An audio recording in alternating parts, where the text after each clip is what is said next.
तो ये second part रहेगा परमाणु और अणु का। तो हम लोग फर्स्ट पार्ट में ये सब पढ़ लिए थे कि पदार्थ कैसे बनता है। आज हम क्या करेंगे लोग, तो रासायनिक संयोजन के नियम पढ़ेंगे लोग, ठीक है। लॉ ऑफ केमिकल कॉम्बिनेशन, इसको हम क्या करेंगे लोग, तो पढ़ेंगे लोग। तो चलिए ये देखिए, रासायनिक संयोग के नियम के प्रतिपादन लेबोजियस और प्राउट, जोसेफ एल प्राउस्ट ने दी थी, ठीक है।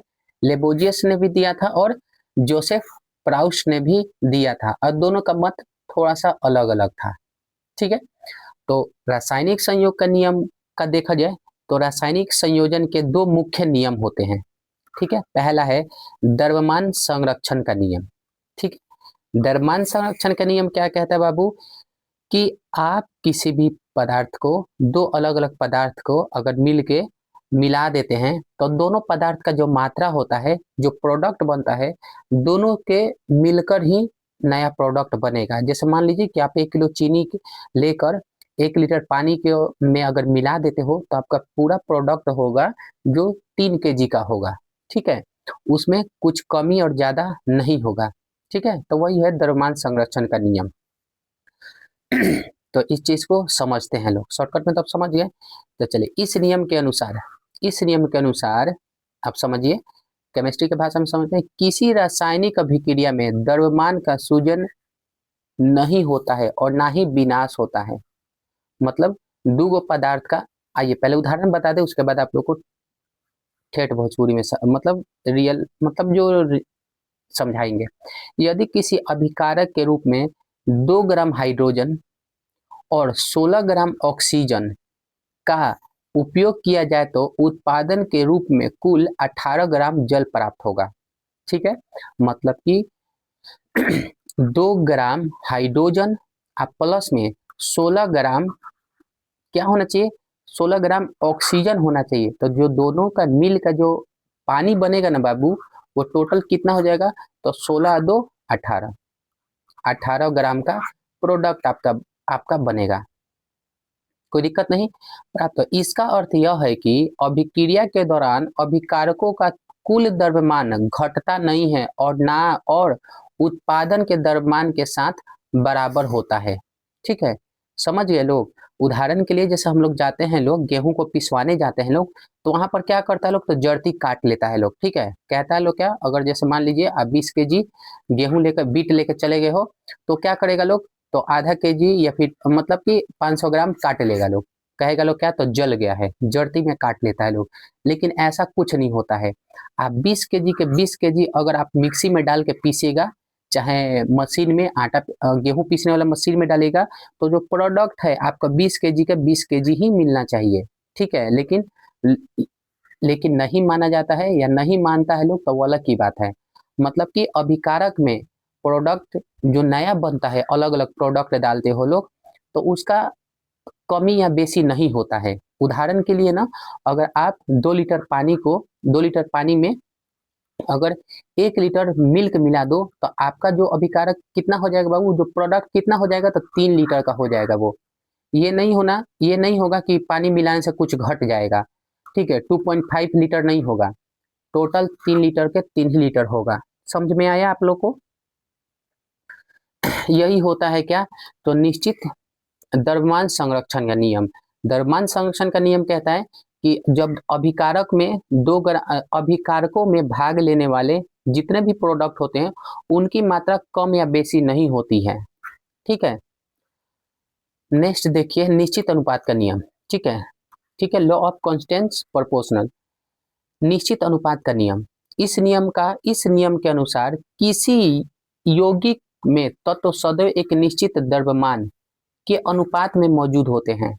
यौगिक जब बनता है बाबू, तो इनका जो द्रव्यमान होता है ना, इनका जो निश्चित द्रव्यमान अनुपात में मौजूद रहता है लोग। उदाहरण के लिए देखिए, यहाँ पे बताते हैं, पृथ्वी के जल के नमूने में हाइड्रोजन और ऑक्सीजन का द्रव्यमान अनुपात 1:8 पाया गया है। यदि चांद से भी अगर जल लाया जाए, आइए मतलब इसका मतलब समझिए आप लोग।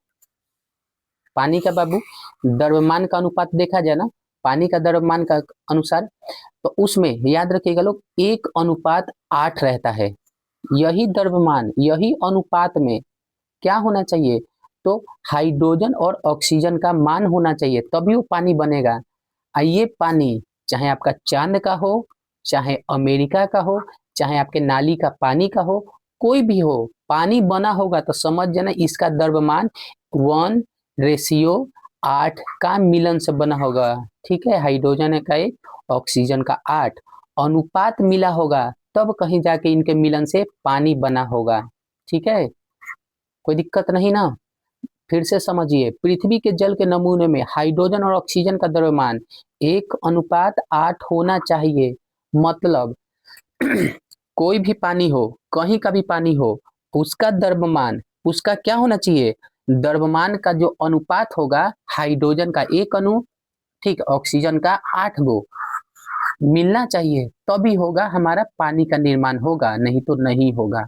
ठीक है, तो पानी का निर्माण में क्या होना चाहिए, तो ऑक्सीजन का 1, ऑक्सीजन का क्या, हाइड्रोजन का 1 होना चाहिए परमाणु, और ऑक्सीजन का 8 होना चाहिए, तब कहीं जाके पानी का निर्माण होगा। ठीक है, तो यही होता है निश्चित अनुपात का नियम।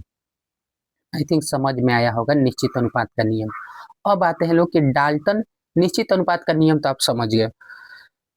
तो इस विषय में ना अलग अलग वैज्ञानिक लोग कुछ ना कुछ बात भी कहा है लोग। ठीक है, तो क्या क्या कहा है लोग, इसके बारे में देखते हैं लोग। तो सबसे पहले देखते हैं ना जॉन डाल्टन, इनका नाम आपको याद रखना चाहिए, क्योंकि यही आदमी थे जो एक नींव रखे थे ये सब चीजों का। तो डाल्टन का परमाणु सिद्धांत देखिए क्या कह रहा है, सरल रूप में देखिए क्या है। ब्रिटिश रसायन शास्त्री जॉन डाल्टन ने पदार्थ की प्रकृति के बारे में एक आधारभूत सिद्धांत दिया, प्रस्तुत किया। डाल्टन ने द्रव्यों के विभाजन का विचार प्रदान किया, जिसे उस समय तक दार्शनिक माना जाता था, दार्शनिकता माना जाता था। ग्रीक दार्शनिक के द्वारा द्रव्यों के सूक्ष्मतम अविभाज्य कण बताया था आप लोग को। सूक्ष्मतम अविभाज्य कण मतलब क्या, जिसको दोबारा आप तोड़ ताड़ नहीं सकते। अविभाज्य कण जिसमें परमाणु नाम दिया था, उसे डाल्टन ने भी परमाणु नाम दिया। डाल्टन का यह सिद्धांत रासायनिक संयोग के नियम पर आधारित था। ठीक है, मतलब कहने के मतलब बाबू कि ठीक है, अब देखिए नियम पर आधारित था। अब मतलब इनका क्या चीज कहना था, तो देखिए क्या कहना था। डाल्टन के परमाणु सिद्धांत के अनुसार, ठीक है, शॉर्टकट में देखिए, सभी द्रव्य चाहे तत्व यौगिक या मिश्रण हो, सूक्ष्म कणों से मिलकर बने होते हैं, जिन्हें परमाणु कहते हैं। ठीक है, पानी भी मिला है तो हाइड्रोजन और, मतलब इनका कहने का मतलब हाइड्रोजन और ऑक्सीजन के, ऑक्सीजन के परमाणुओं से मिलकर बना है। ठीक है, मतलब अमोनिया भी बना है तो क्या, हाइड्रोजन सोडियम और हाइड्रोजन से मिलकर बना है। ऐसे ऐसा चीज मतलब कि, या यौगिक ही बना है, पानी हो चाहे हवा हो, उन सब में क्या है बाबू, तो उनके परमाणुएं मिलके नया यौगिक चाहे मिश्रण चाहे द्रव का निर्माण या तत्व का निर्माण करता है लोग। ठीक है, मतलब समझ में आया। अगर कोई आपसे पूछे तत्व कैसे बनता है, तत्व तो कहिएगा तत्व बनने के लिए परमाणु की जरूरत होती है। ठीक है, यौगिक कैसे बनता है, यौगिक आपको ऊपर समझा दिया हूँ कि यौगिक का निर्माण कैसे होता है। जैसे पानी कैसे बनता है, पानी क्या है, तो एक यौगिक है। फिर आइए मिश्रण, मिश्रण भी देखा जाए तो बाबू ये सब परमाणु से ही मिलकर बना होता है। सब क्या होता है, परमाणु से ही मिलकर इनका निर्माण होता है।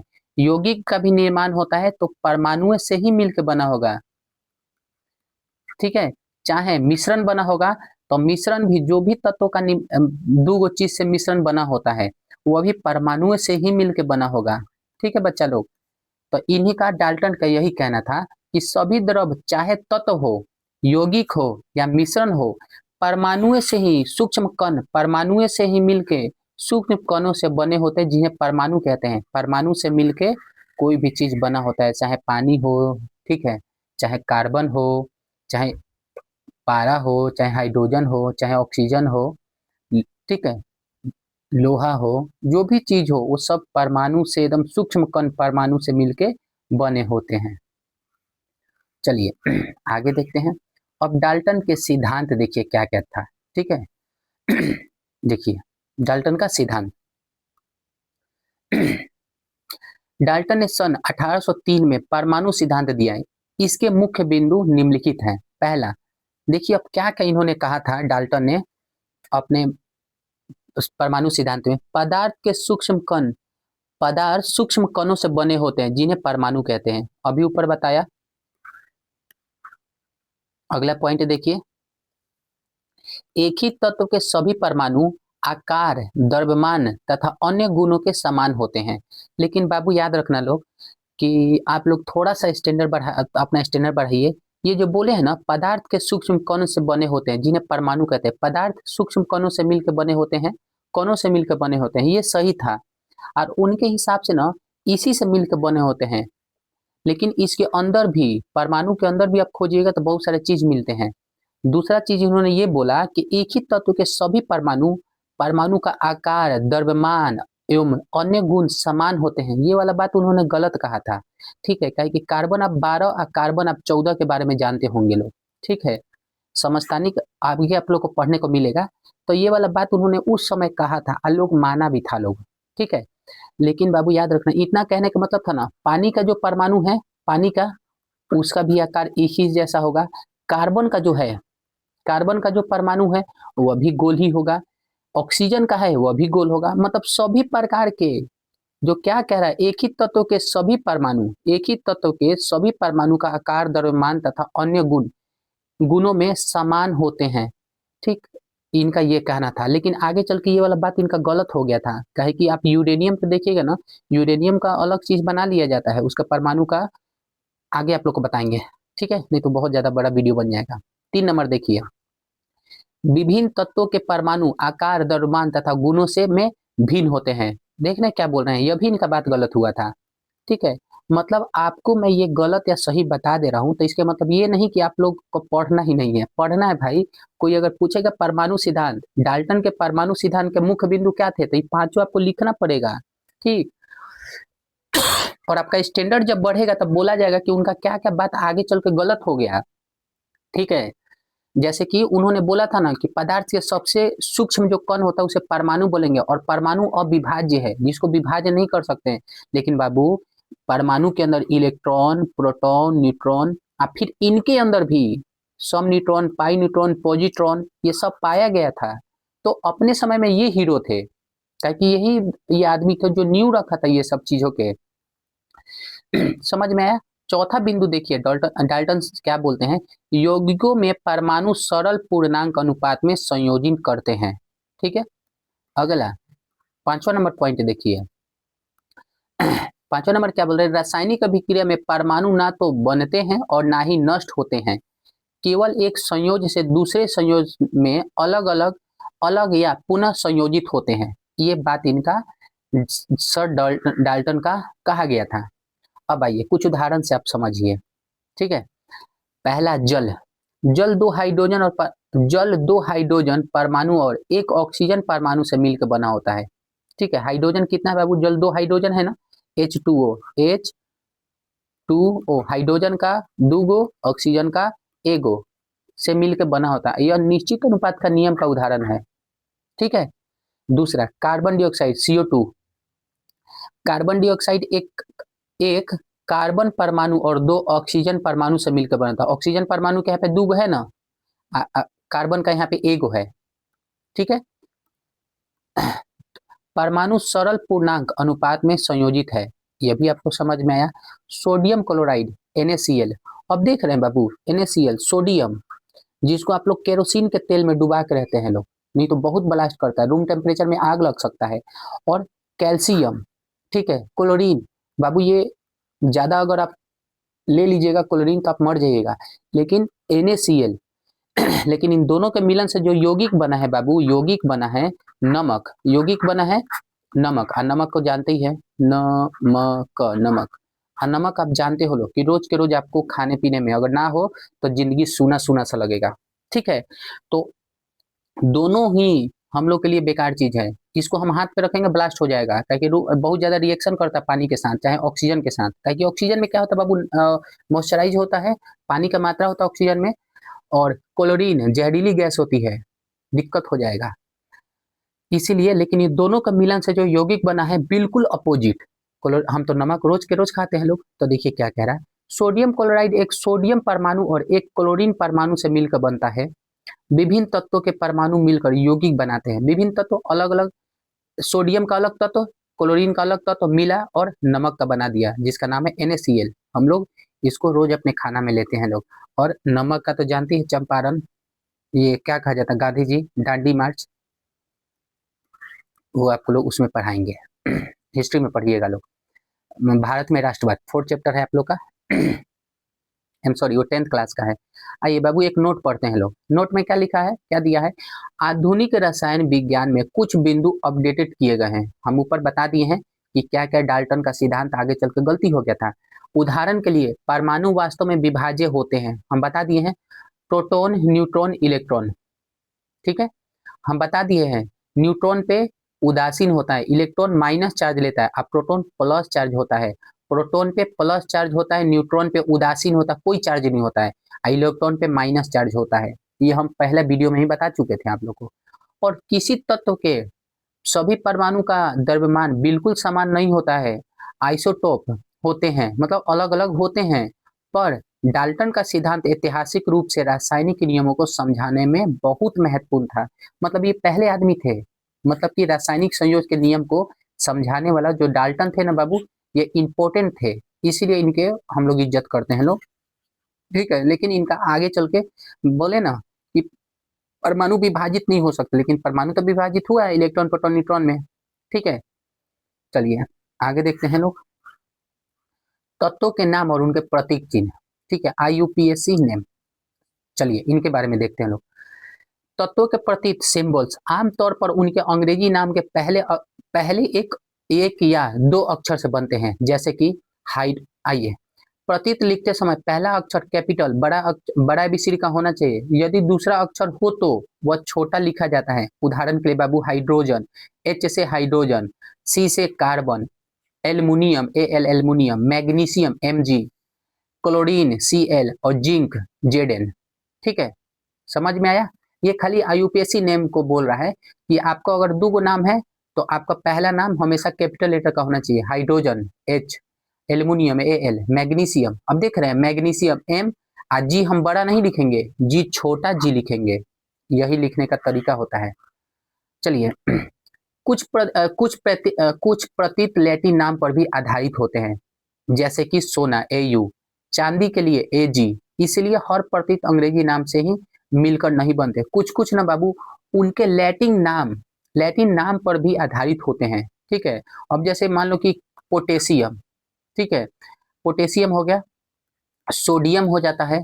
ये सब चीज क्या होता है, अलग अलग चीज के मतलब, या फिर फेरर हो जाता है, आयरन, जिसको हम लोग आयरन बोलते हैं 26 पे।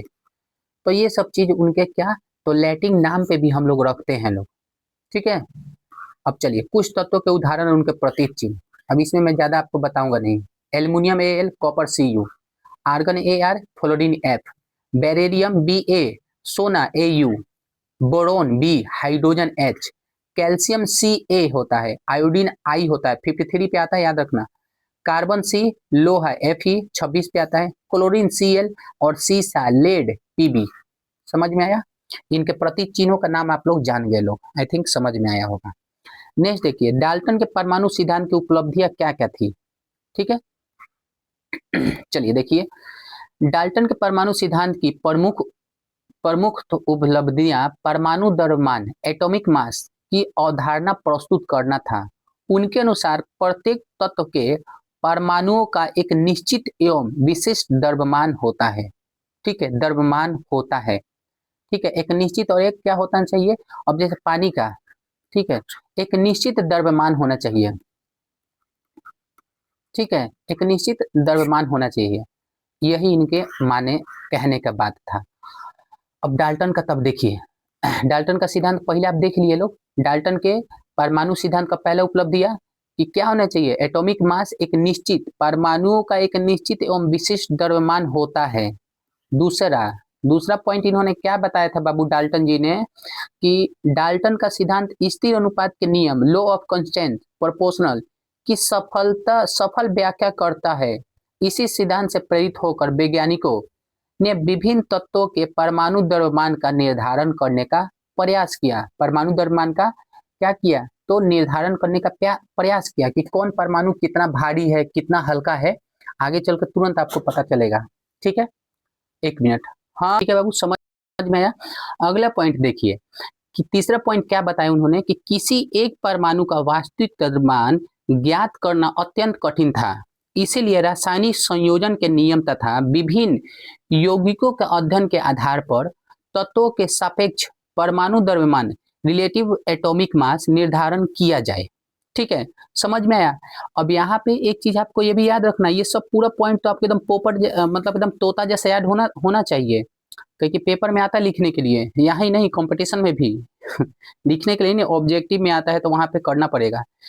यहाँ पे देखिए, डाल्टन के परमाणु सिद्धांत ने आधुनिक रसायन विज्ञान की नींव रखी थी तथा परमाणुओं का, ठीक है, तथा परमाणु का। अब बाबू अगले वीडियो में हम लोग पढ़ेंगे लोग क्या, एटॉमिक मास, परमाणु द्रव्यमान इकाई, एटॉमिक मास यूनिट, इसको हम लोग यू से डिनोट करते हैं लोग। ठीक है, तो 1U या फिर AMU इक्वल टू होता है 1/12 भाग कार्बन के। तो कल हम इसके बारे में पढ़ेंगे लोग। आप लोग अच्छा बच्चा जैसा पढ़िए, सुंदर सुंदर पढ़िए, पढ़ाई लिखाई जीवन है। चलिए, तो आज के लिए इतना ही, बाय।